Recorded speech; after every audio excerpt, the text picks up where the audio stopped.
అందరికీ నమస్కారం. ఈ వీడియోలో కన్నమ్మ వేసిన ప్లాన్ గురించి తెలుసుకుందాం. ఈ స్టోరీలోకి వెళ్తే ఇషాన్ మాత్రం తిష్ట వేసుకొని అక్కడే కూర్చోవడంతో మళ్ళీ తన ప్లాన్ ఎక్కడ ఫ్లాప్ అవుతుందోనని భయపడిన కన్నమ్మ తన భర్త వైపు చూసి, పెనిమిటి ఈడ గాలి సరిగ్గా రావట్లే, కాస్త బయటికి పోరాదు అంటుంది. సీరియస్గా చూస్తూ, ఏంటే నేను బయటికి పోవాలా అనగానే చిన్నగా తల కొట్టుకొని, ఏందిరా సామి నాకు ఈ గోల అనుకొని జమున గారి పక్కకు వచ్చి, ఓ అవ్వా నీకు దండం పెడతా, నీ కాళ్ళు మొక్కుతా, దయచేసి నీ తిక్కల మనవణ్ణి బయటకు తీసుకుపో, ఏడుంటే నేను చేసిన పని కాస్త పత్యాపారంలాగా మునిగిపోయేటట్టుండది. కన్నమ్మ చెప్పిన కొన్ని మాటలు అర్థం కాకపోయినా మనవడిని అయితే బయటకు తీసుకువెళ్ళాలి కాబట్టి, కన్నా మనం బయటికి వెళ్దాంరా అంటుంది. ఏంటి నానమ్మ ఇది చెప్పిందని నేను బయటికి రావాలా? నో నెవర్ అంటూ చక్కగా సోఫాలోనే సెటిల్ అయిపోగానే, ఇవాళ నా సహనానికి ఇల్లంతా పరీక్ష పెడతా ఉండ్లా, నా యాల్ది నాకు తిక్కరేగాల ఒక్కొక్కడిని తుక్కురేగొడతా. ఈసారి జమున గారి వైపు సీరియస్గా చూస్తూ, చూడబ్బా నేను ఫినాయిల్గా చెప్తా ఉండా, నీ మనవడు బయటికి పోయిండా సరే సరి, లేదంటే నాలో ఉన్న భద్రకాళి బయటికి రావాలా, నీ మనవడు తుర్రుమంటాడు బయటికి, అప్పుడు ఏటి చెప్పినా నేను వినను అంటూ సీరియస్గా వేలు చూపించి మరీ వార్నింగ్ ఇస్తుంది. ఆవిడకు మాత్రం వినిపించేలాగా. కన్నమ్మ అలా ఏదో సీరియస్గా చెప్తూ ఉంటే ఇషాన్కి వినిపించకపోయినా ఏదో జరుగుతుందని అర్థం చేసుకుంటాడు. జమున గారు మాత్రం ఒక్క క్షణం టెన్షన్ పడతారు. ఎందుకంటే ఇంతకుముందు అశోక్ గారు చెప్పారు, కన్నమ్మకి కోపం వచ్చిందంటే అవతల ఎవరున్నా సరే చూడదు, ఎన్నోసార్లు తన్నే తిట్టిపోసింది. ఏదైనా తేడా వస్తే ఎంత పెద్ద మనిషి అయినా సరే తనకి భయపడాల్సిందే. ప్రాణాలు తీసే అడవి మనుషులు అప్పుడప్పుడు వాళ్ళ మీద దాడి చేస్తుంటే దయాదాక్షిణ్యం లేకుండా సింహం వేటాడినట్టు వాళ్ళ మీద విరుచుకుపడి ఎందరినో ప్రాణాలు కూడా తీసేసింది. క్షణం కూడా ఆలస్యం చేయకుండా దేవేందర్ గారి వైపు కూడా చూసి, ఏంటి అలాగే విగ్రహంలాగా నిలబడ్డారు, ఈ విగ్రహాన్ని కూడా తీసుకుపదండి, లేదంటే చాలా ఘోరాలు చూడాలి అంటూ ఇషాన్ చేయి పట్టుకోగానే అయోమయంగా నానమ్మ అంటాడు. నువ్వు రారా, నువ్వు బయట సింహంలా తిరగవచ్చు, ఇక్కడ పనికిరాదు, శివంగి ముందు ఎంతటి సింహమైనా తలదించాల్సిందే అని ఆవిడ చెప్పిన డైలాగ్కి అయోమయంగా చూస్తూ, సింహం ఎవరు సింగం ఎవరు అనగానే, నువ్వు రారా నాయన నీకు దండం పెడతాను అంటూ ఈడ్చుకెళ్ళినట్టు బయటకు తీసుకెళ్ళిపోతుంది. ఇక్కడ అదరు మాత్రమే మిగులుతాడు. తన గదిలోకి వెళ్తూ ఉంటే పెదబాబా అని పిలుస్తుంది. వెనక్కి తిరిగి ఏంటమ్మా అనగానే, నువ్వు ఇంట్లోనే ఉంటావు కదా అనగానే అయోమయంగా చూస్తూ అవునమ్మా అంటాడు. సరే నేను ఓ పాలి బయటికి పోతా ఉండా, ఇవాళ ఏదో కథ చెప్తుందంట మేఘమక్క, నువ్వు దీపమక్కకి తోడుంటావా అనగానే విచిత్రంగా చూస్తూ ఏం మాట్లాడుతున్నావమ్మా అంటాడు. అది కాదు పెద్దబాబా, ఇవాళ అదేదో పురుగుల మందు కొట్టుండాం దీపమక్క గదిలో, పురుగు లేదన్నా బయటికి వస్తే అక్క భయపడతాదేమోనని అనగానే, పురుగుల మందు కొట్టడం ఏంటి అని ఒక్క క్షణం ఆలోచించి హిట్ ఏదైనా కొట్టారేమో అనుకుంటూ ఒక్క క్షణం దీప్తి గురించి తలుచుకుని, పెద్ద పెద్ద గుండాలకే భయపడదు అనుకుని, మీ అక్క గురించి నువ్వేం టెన్షన్ పడొద్దులేమ్మా, అదే పెద్ద రాక్షసి అంటాడు. ఏదో ఫ్లోలో, అది కూడా చాలా నెలల తర్వాత ఆ మాట వచ్చింది. భార్య మీద ప్రేమతో ఆ మాట కన్నమ్మకు వినిపించిందేమోనని టెన్షన్గా చూస్తాడు. వినిపించినా కూడా వినపడినట్టు ఏటి బాబా అంటుంది. ఏమీ లేదమ్మా అంటూ తను కింద ఉన్న గెస్ట్ రూమ్లోకి వెళ్ళగానే చాలా స్పీడ్గా దీప్తి గదిలోకి పరుగు పెడుతూ వెళ్తుంది కన్నమ్మ. మెల్లిగా డోర్ ఓపెన్ చేస్తుంది.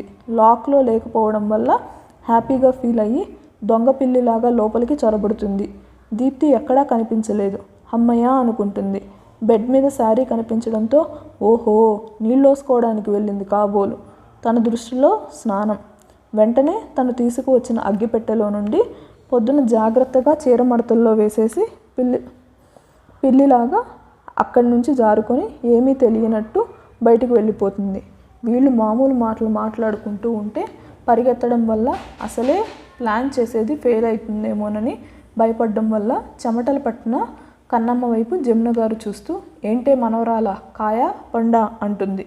మీరెళ్ళి దాన్ని పుచ్చు చేయకుంటే కాయ పండా నేను చెప్తా అంటుంది. ఏంటి అలా అంటావు అనగానే, మరి లేకపోతే ఏంటమ్మా, నీ పప్పు శుద్ధ కోళ్ళు పప్పు శుద్ధ మనోడు, వాళ్లతోనే నాకు మండేది అనగానే ఇషాన్ కోపంగా తన దగ్గరికి వస్తూ ఉంటే పరిగెత్తుకుంటూ అర్ణవ్ వెనకాల నిలబడి, మీ తమ్ముడు గారు ఎట్టా చేస్తూ ఉండారో. అంజలి గారు ఉరుమురిమి చూస్తూ, అత్తయ్య గారు అది మీ అండ చూసుకొని రెచ్చిపోయి మాట్లాడుతుంది చూడండి అనగానే ఆవిడ విసుగ్గా చూస్తూ ఇప్పుడు అదేదో ప్లాన్ చేసింది నీ పెద్ద కొడుకు కాపురం బాగుపడ్డానికి, నువ్వు నీ చిన్న కొడుకు చెడగొట్టొద్దు అంటుంది. ముందు చెప్పిన విషయానికి చాలా సంతోషపడిపోతూ కళ్ళల్లో నక్షత్రాలు వెలుగుతుండగా నిజమా అత్తయ్య గారు అనగానే అబ్బా ఇప్పుడేమో నిజమా అంటావు, తీరా టైంకి చెడగొట్టకు అనగానే సరే అత్తయ్య గారు ఇంతకు ఏం చేశావే అంటూ కోడల దగ్గరికి రాగానే ఏదో ఒకటి చేశాను కానీ నువ్వు గమ్ముగా ఏడే ఉండు, పెద్ద పెద్దగా అరుపులు వినిపించినా దీపమ్మకి ఏడ్చినా నువ్వు మాత్రం ఆడికి పోకూడదు అంటుంది. మేఘన పిల్లలిద్దరికీ స్టోరీస్ చెప్తూ లోకంలో తను లీనమై ఉంటే చిన్నబాబా కన్నమ్మ ఎదురుగా వచ్చి ఇంతకీ ఏం చేశావమ్మా అనగానే అబ్బా ఏదో చేసినా బాబా అసలు నాకు చాలా అంటూ ఏదో చెప్పాలని ట్రై చేసి అది రాక బుర్రగోక్కుంటూ అశోక్ గారి వైపు చూడగానే టెన్షన్ అంటాడు. అదే టెన్నిస్గా ఉండాది. ఇషాన్ కోపంగా అది టెన్నిస్ కాదే టెన్షన్ అంటాడు.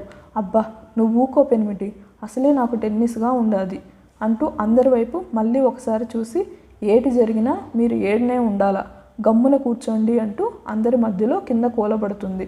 గోర్లతో పాటు వేళ్ళు కూడా కొరికేస్తూ టెన్షన్గా ఇంట్లోకి చూస్తూ ఉంటుంది కన్నమ్మ. ఇక్కడ అదరు ఫ్రెష్ అయ్యి నైట్ ప్యాంట్ వేసుకుని టీషర్ట్ వేసుకుంటూ ఉంటే దీప్తి గదిలో నుండి పెద్ద సౌండ్ వస్తుంది. అంతే ఒక్క క్షణం ఉలిక్కి పడతాడు. ఇటువైపు కన్నమ్మ వాళ్ళు కూడా అంజలి గారు టెన్షన్గా చూస్తుంటే వెంటనే ఆవిడ ఎక్కడ లోపలికి పరిగెత్తుతుందో అని ఊకో ఏం గాలే అంటూ చేయి గట్టిగా పట్టుకుంటుంది కన్నమ్మ. అదరు మాత్రం తన గదిలో నుండి బయటికి వస్తాడు. టెన్షన్గా హాల్లో ఎవరూ కనిపించలేదు. అరిచింది తన భార్య అని తన గొంతు గుర్తుపట్టాడు. అంజలి గారు కన్నమ్మ వైపు చూస్తూ ఏం చేశావే అక్కడ, మీ అక్క అంతలా అరుస్తుంది, భయపడుతుందేమోనే, అరుపులు ఆగకుండా వస్తున్నాయి అంటుంది. దీప్తి మాత్రం గట్టిగా అత్తయ్య మేఘన అని అరుస్తూ ఉంటుంది. ఆ గొంతులో భయం మాత్రం స్పష్టంగా కనిపిస్తూ ఉంటే ఇషాన్ తన భార్యమణి వైపు చూస్తూ ఏం చేశావే వదిన అంతలా అరుస్తుంది అనగానే ఓ కాపురం నిలబెట్టడానికి ఏదో ఒకటి చేసాలే పెనిమిటి, నువ్వు గమ్మున కూర్చోవయ్యా, మీ తల్లి కొడుకులకి ఏటీ పని లేదు, ఇట్టాగే నా మెదడు తింటా ఉండారు, ఓ అవ్వా నువ్వు చెప్పు వీళ్ళిద్దరికీ అంటుంది. ఆవిడ మనవడి వైపు కోడలి వైపు కోపంగా చూస్తూ మీరిద్దరు మర్యాదగా కూర్చోకుంటే నాలో ఉన్న ఇంకొక మనిషి బయటికి వస్తుంది అని కొంచెం కోపంగా చెప్పగానే అత్తగారి వైపు ఆశ్చర్యంగా చూస్తూ అత్తయ్య గారు మీరేనా ఇలా కోపంగా మాట్లాడేది, అసలు ఏంటండి ఇంత గట్టిగా అరుస్తున్నారు అని అంజలి గారు ఆశ్చర్యపోయి అడుగుతూ ఉంటే ఆవిడ విసుగ్గా చూస్తూ కోపం రాక ఇంకేం రావాలి, అది చెప్తుంది కదా ఏం చేయలేదని, అయినా పెద్దోడు కాపురం బాగుపడాలని ఉందా లేదా నీకు అని ఈసారి ఆవిడ కూడా వాయిస్ రైజ్ చేస్తుంది. ఎంతలా మార్చేసావే మా నానమ్మని అనుకుంటాడు ఇషాన్. కన్నమ్మ మాత్రం అంజలి గారు చేయి గట్టిగా పట్టుకొని అలాగే కింద కూర్చొని ఇగో అత్తమ్మ నీకు ఇదే చెప్తా ఉండా, నువ్వు మాత్రం లోపలికి వెళ్ళినావా అంటూ కొంచెం గ్యాప్ ఇవ్వగానే ఆవిడ ఒక ఐబ్రో రైస్ చేసి ఏంటే బెదిరిస్తున్నావా అనగానే వెంటనే కాళ్ళు పట్టేసుకొని అంటే ఆవిడ కూర్చొని ఉందన్నమాట. నీకు దండం పెడతా తల్లు, నువ్వు కూసింతసేపు గమ్మున కూసమ్మా, ఆడ కాపురాలు కూలిపోకుండా నిలబెట్టడానికి నా వంతు సాయం చేస్తూ ఉండ్లా, నువ్వంతా గబ్బు చేసేలాగుండావే అంటుంది. కన్నమ్మ అలా మాట్లాడటంతో అక్కడ ఉన్న ఏ ఒక్కరికి నవ్వు ఆగలేదు. ఆ భాషకి ఇషాన్ కూడా మెల్లిగా నవ్వుతాడు. అలా అనడంతో అంజలి గారు కన్నమ్మ చెవి పట్టుకుని నీకు మాటలు ఎక్కువైపోయాయి అనగానే అలాగే తల ఆవిడ ఒడిలో పెట్టుకుని కూసంతసేపు గమ్ముగా ఉండత్తా అనగానే సరేలేవే అంటుంది.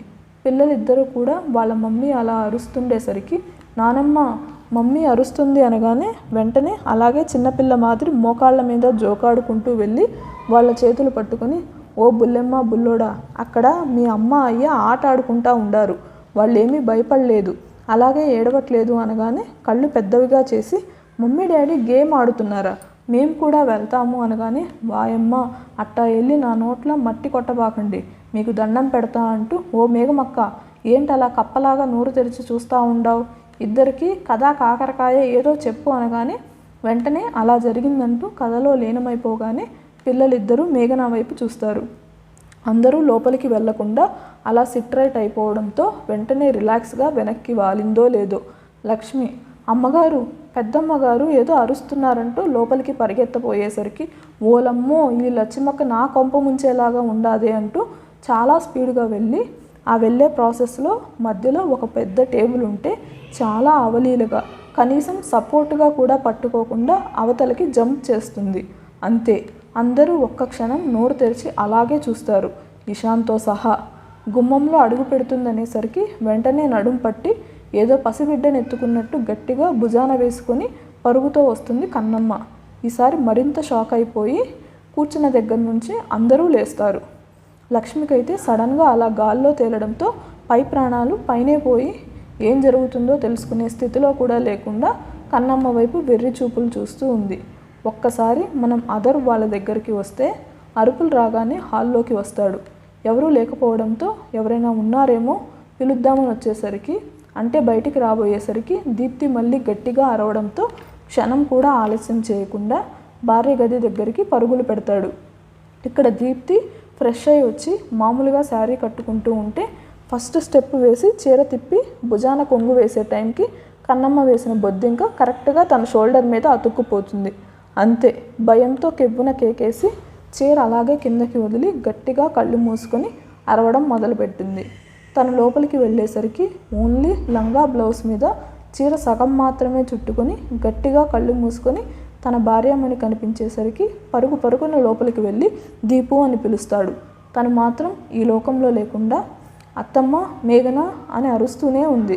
చివరికి వాళ్ళు పలకలేదని కన్నమ్మని కూడా కలవరించడం మొదలు పెడుతుంది. అదరు టెన్షన్గా దీపు దీపు అని పిలుస్తూ ఉన్నా కూడా తను ఈ లోకంలో లేకుండా అలా అరుస్తూ ఉంటే వెంటనే తన భుజం పట్టి దీపు అని పిలవగానే వెంటనే కళ్ళు తెరిచి అదరు ఉండటంతో అద్దు అంటూ వెంటనే తన్ని హగ్ చేసుకొని కాక్రోచ్ కాక్రోచ్ అని గట్టిగా అరవగానే అంతవరకు ఏం జరిగిందోనని టెన్షన్గా వచ్చిన అదరు తను అలా వాటేసుకునేసరికి ఫ్రీజ్ అయిపోయాడు. దీప్తి పైకి కిందకి ఎగురుతూ అద్దు, బొద్దింక, ప్లీజ్ తీసేయి, నీకు తెలుసు కదా నాకెంత భయమో అంటూ గట్టిగా అరవగానే మళ్ళీ ఈ లోకంలోకి వచ్చి తనని దూరం జరపాలని చూస్తాడు. ఆహా, పాప అసలు కదిలితే కదా, నాకు దూరంగా వెళ్ళొద్దు, నాకు చాలా భయంగా ఉంది అనగానే ఆ మాట ఎందుకన్నదో తెలియదు కానీ ఒక్క క్షణం మనసంతా మెలిపెట్టినట్టు అయిపోయి తన భార్య చుట్టూ గట్టిగా చేతులు బిగిస్తాడు. ఎంతలా అంటే నీకు నేనున్నాను అన్న భరోసా తన మనసు మెదడులో నింపుకునేంత. అద్దు, బొద్దింక అంటూ ఉంటే ఏం కాదు, నేనున్నా కదా, నేను తీసేస్తాను, ఎక్కడా చూపించు అనగానే వద్దు, నాకు చాలా భయంగా ఉంది, నువ్వు దూరంగా వెళ్ళొద్దు అనగానే నేను ఇక్కడే ఉన్నానమ్మా, ప్లీజ్ చూపించు అనగానే మెల్లిగా తన నుండి దూరం జరిగి షోల్డర్ వైపు చూపించగానే అక్కడేమీ లేదు కదరా అంటాడు. సో ఈ వీడియో కనుక మీకు నచ్చినట్టయితే లైక్ చేసి మా ఛానల్ని సబ్స్క్రైబ్ చేసుకోండి.